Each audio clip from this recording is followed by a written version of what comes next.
We are indeed honored to have with us today Shri Venkatesh Patil sir, the dynamic state youth coordinator of Karnataka South. Shri Venkatesh Patil sir hails from a family of Sai devotees. He completed his Bachelor's of Engineering from Vishweshwara Technological University in 2008. He currently works at KPMG as IT manager. Venkatesh sir has been involved in various activities of the youth wing of Shri Sathya Sai Seva organization, like participating in study circles, Shri Sathya Sai Vidya Jyoti program, Humanity of Positive Energy program, Shri Sathya Sai Yuva Jeevan Vikas, a skill-based training program in Dharwad. He was a think tank member of the youth wing in Karnataka, wherein he was part of the Prashanti bike pilgrimage in which around 2,500 youth participated. He was appointed as the state youth coordinator in September 2020 and is serving Swami in the same capacity. I request you, sir, to kindly share your thoughts with us on this momentous occasion.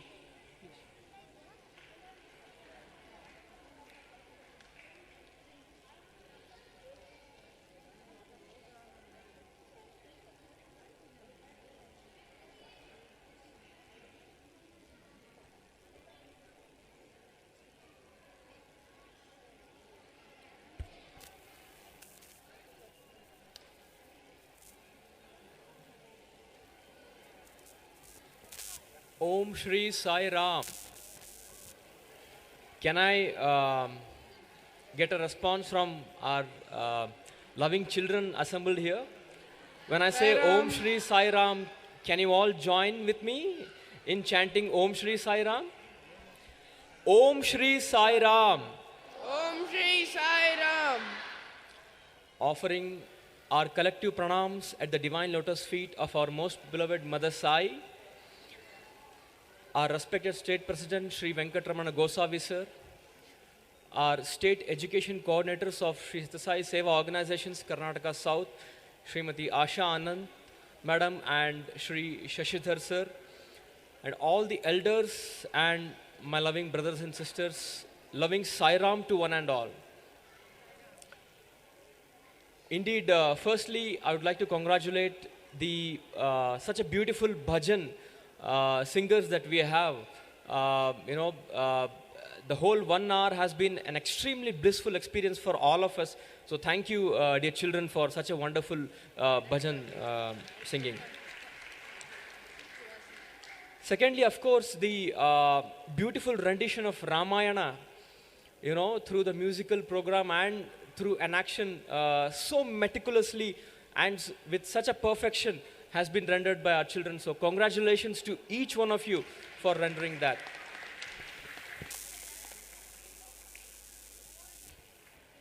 Swami says, Bharata is a karma bhumi, tyaga bhumi and yoga bhumi. What does Swami mean by saying so? Karma bhumi, tyaga bhumi and yoga bhumi. When we hear these words, indeed, one person that comes to our mind is our mother, isn't it? Who is from the beginning of the day, she is involved in karma, duty, till afternoon, till evening, even after we sleep, she is still doing her duty, karma yogini, right?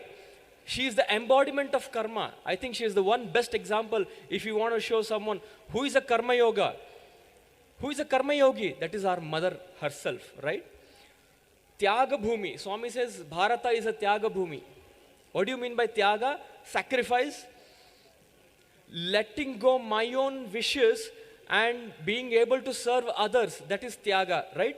Not thinking about myself, not thinking anything about myself, but being able to serve others. That is the bhava of tyaga, sacrifice. Then yoga bhumi. I need not tell much about yoga. The nitya karma that we do itself becomes yoga when it is done selflessly. Niswartha bhava, right? So, today being the most important day for all of us, that is the 50th anniversary of Easwaramma Day. Yeah, we are celebrating today the golden jubilee of Easwaramma Day. Swami once said that Easwaramma, you know, hails from a very poor family. She had no basic, uh, faculties like we all have.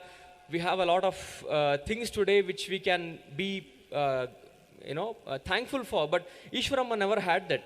She used to eat ragi sankati, a morsel of ragi when she was growing up. And then, of course, she got married and she gave birth to the eighth child called Sathya Narayana Raju.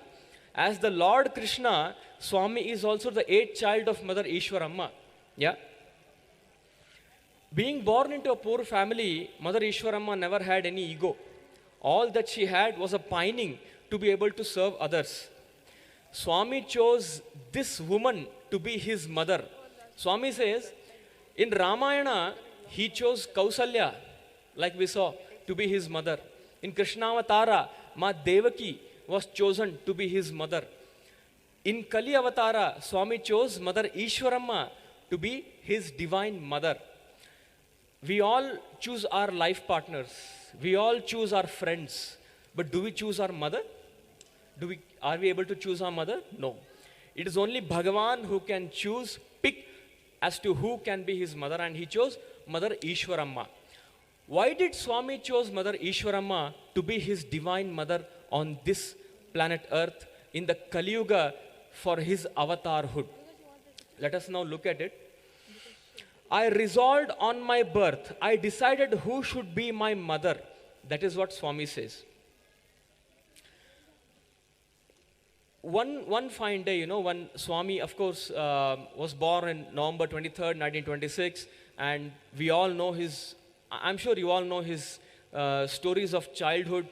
And once the avatarhood takes full form, there is Mother Easwaramma also who is looking at him and who is in this, loving, caring mother who is looking at Swami. And one day, I think a family from West Godavari comes and visits Swami. And they ask Swami, they have a child who is suffering a lot. He has a health problem. He is suffering from a disease. But there has been no cure. Even after consulting many doctors, they have not found any solution for that. So what they do? They come to the one and only Swami. And they wait for 1 day, 2 days, 3 days in Prashantinili Puttaparthi to get one glimpse of Swami, to hold on to him and ask for his cure, the cure of his child. But they don't get chance. They wait for 1 week, entire week in Puttaparthi. They have spent all their money that they had, but there is no, sign of Swami coming and helping them. So what they do? They go to Mother Easwaramma, and they ask, Amma, we have come from a long distance, but we have not been able to meet Swami. Can you help us? Is there a way? Can you help us? Our own child, the only child, is suffering from this disease. There is no cure for him. What can we do? Mother Easwaramma, being the compassionate mother, who always thought only for others and has never asked anything for herself or her family members. What does she do? Straight away, she takes the hand of that child, goes to Swami's residence, knocks the door, enters, and asks Swami, Swami, this child has come. Their parents are downstairs. You need to cure him. And Swami says in his loving words, Chustanu. Nodtini. I will see. Chalo dekh lunga. And when Swami gives this answer, definitely anybody who has come with a pining heart, Swami, please help us. What would we feel? We feel dejected, right? But Mother Easwaramma is the mother of Ishwara, is the mother of Sathya Sai Baba. What does she say? No, Swami, no chustanu, chestanu. You have to do it now. You have to cure this boy now. Only then I will leave your room, Swami. She says, Swami has to abide by the command of his earthly mother also. So what he does, he says, okay, Ma, you are my mother, I have to listen to you. I will cure him. And he cures that boy then and there.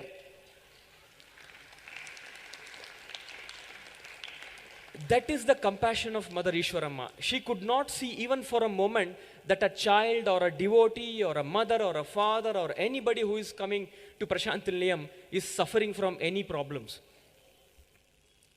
You all might have known the story of 3 wishes, right? So briefly, I would like to talk about it, adding another wish, the 4th wish.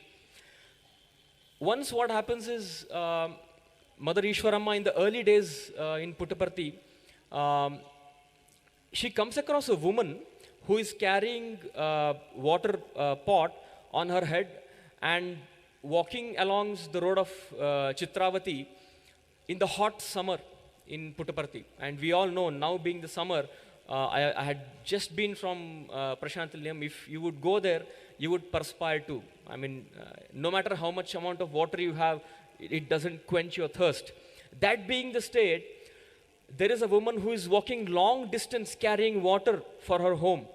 And when Mother Easwaramma inquires her, she says, Amma, there is no water nearby. I have to go long distance, I have to travel, get water and come here and feed my children.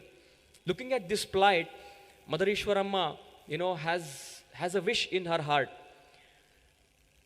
Having the Paripurna Avatara Swami in our midst, why don't we have a drinking water facility in Prashanthi Nilayam in Puttaparthi itself? That is her first wish. She goes and she asks Swami. Swami says, okay, I will definitely do that.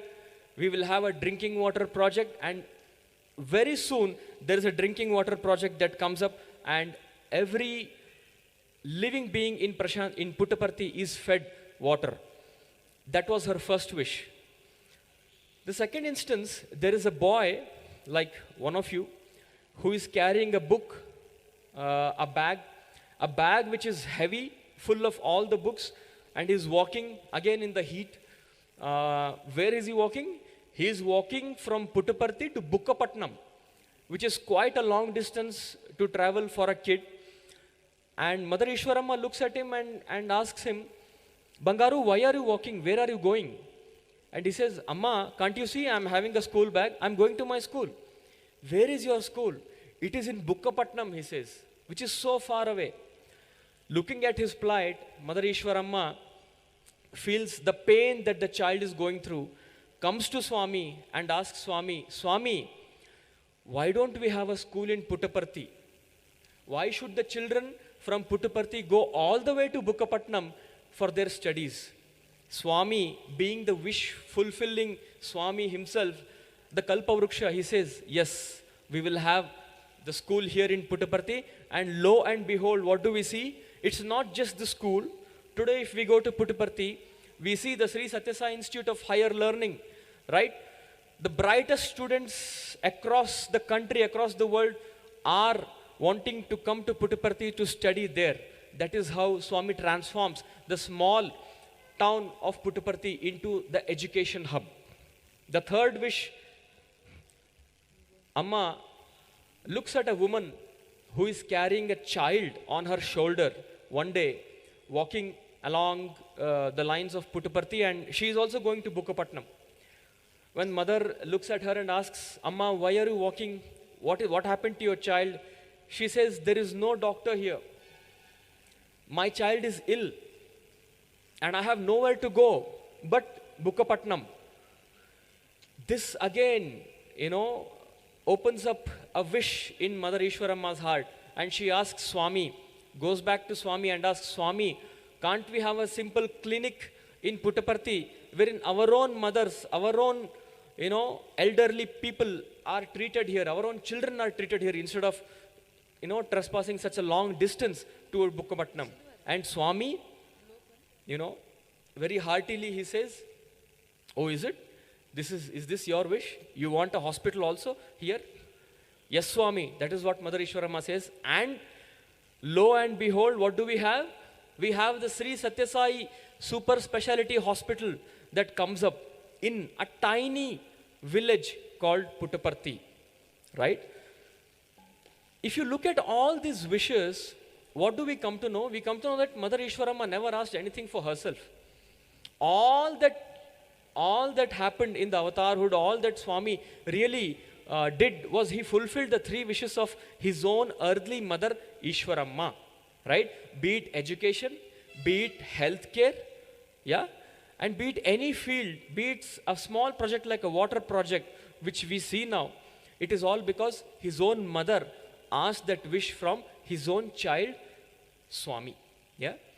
There is a fourth wish that Swami asks, that Mother Easwaramma asks Swami. She says, there is a beautiful story wherein Maharani of Mysore, we say coffee pudi Sakamma, the coffee powder, the plantation Mother Sakamma, and the Arasu, the maternal uncle of Mysore Maharaja, when they visit Swami in Puttaparthi, they have a wish. They ask Swami, Swami, why don't you come to Mysuru? Why should you be in Puttaparthi, in this tiny hill village, perspiring in the heat? Come to Puttaparthi, come to Mysuru. We will build a palatial building just like the Mysore Palace for you. You can come there, stay there, and be there. This is their wish. They ask Swami. And Swami says, no, no, no, I don't want to come to Mysuru. I will be in Puttaparthi. This is my town. And he sleeps off. That night, Mother Easwaramma comes, knocks the door of Swami, and she is crying. She is crying. And she comes to Swami and she says, Swami, today those people came and asked you, come to Mysuru, right? Like that many people are coming and asking you, can you come to my place? Can you come to Bengaluru? Can you come to this place? Stay here. We will build you this palatial building. We will build such and so mansion for you. Right, Swami? She is crying. And she says, Swami, I am praying to you. Please do not leave this town of Puttaparthi. You should stay here forever and ever and ever. You should not leave Puttaparthi, Swami, because this world is full of Maya. There are the pullings of the world that will catch you, and they will want lot of materialistic things from you. See how Easwaramma is asking Swami. She's saying, Swami, they all want petty things from you, Swami. That is why they want you to be nearer to them, dearer to them. They have nothing for Loka Kalyana. They are only selfish beings, Swami. Please do not leave this town of Puttaparthi. You stay put here. This is my wish, she says. To which Swami says, I am giving my vachana to you. I shall never leave the town of Puttaparthi. The whole world will come to Puttaparthi and have my darshan. I shall not go anywhere.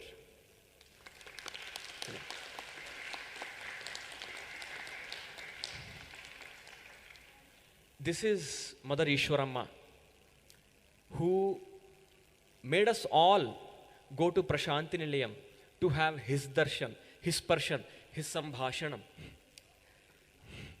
Mother Easwaramma not only asked these wishes, but as I said, a lot of devotees, a lot of children like you who used to go to have darshan of Swami, Mother Easwaramma would personally serve the devotees, would personally take care of the children, and if any children has any problem, she would directly go to Swami and ask for the cure or the solution of that problem. That was the love of Mother Easwaramma. That is why of all the mothers, right? We have the worldly mother, we have the loving and caring mother, but look at the love of Mother Easwaramma, which transcends the physical form, the physical body, and goes beyond her own wish and asks for the fulfillment, the welfare of the entire society, the entire samaja. That is Mother Easwaramma. Today, we are indeed fortunate that all of us are here, assembled here, and the whole world is celebrating the golden jubilee of Easwaramma Day.